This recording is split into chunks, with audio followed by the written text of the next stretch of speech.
D'Angelo joins the front ranks of white anti-racist thinkers with a stirring call to conscience, and most important, consciousness in her white brothers and sisters. White fragility is a truly generative idea. It is a crucial concept that inspires us to think more deeply about how white folk understand their whiteness and react defensively to being called to account for how that whiteness has gone under the radar of race for far too long. D'Angelo is wise and withering in her relentless assault on what Langston Hughes termed the ways of white folks. But she is clear-eyed and unsentimental in untangling the intertwined threads of social destiny and political prescription that bind white identity to moral neutrality and cultural universality. D'Angelo bravely challenges the collapse of whiteness into national identity.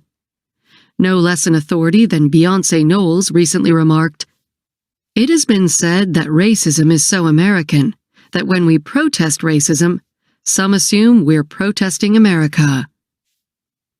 D'Angelo proves that Beyonce is right, that the flow of white identity into American identity, of racist beliefs into national beliefs, must be met head-on, with a full-throated insistence that what it means to be American is not what it means to be white, at least not exclusively, or even primarily.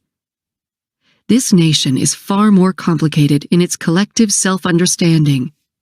D'Angelo, in a masterly way, takes apart the notion that identity politics is a scourge, at least when it involves people of color or women. She blows down the house of white racial cards built on the premise that it can, or should, rest on something beyond identity politics. D'Angelo forces us to see that all politics have rested on identities, and that those identities are critical features of wrestling with how we have gone wrong in the effort to set things right, which too often has meant make them white. We cannot possibly name the nemeses of democracy or truth or justice or equality if we cannot name the identities to which they have been attached. For most of our history, straight white men have been involved in a witness protection program that guards their identities and absolves them of their crimes while offering them a future free of past encumbrances and sins. Robin DiAngelo is the new racial sheriff in town. She is bringing a different law and order to bear upon the racial proceedings. Instead of covering up for a whiteness that refused to face up to its benefits and advantages, its errors and faults, she has sought to uphold the humanity of the unjustly maligned while exposing the offenses of the undeservedly celebrated. White fragility is an idea whose time has come. It is an idea that registers the hurt feelings, shattered egos, fraught spirits, vexed bodies, and taxed emotions of white folk.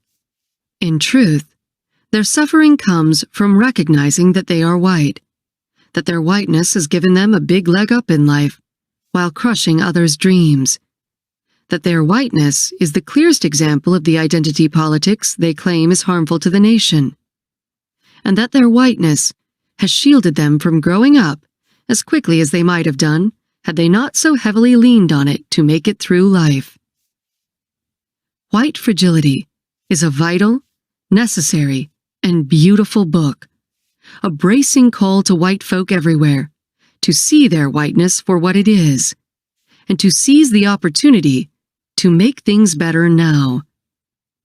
Robin DiAngelo kicks all the crutches to the side and demands that white folk finally mature and face the world they've made, while seeking to help remake it for those who have neither their privilege nor their protection. Author's Note: Identity Politics. The United States was founded on the principle that all people are created equal. Yet the nation began with the attempted genocide of indigenous people and the theft of their land.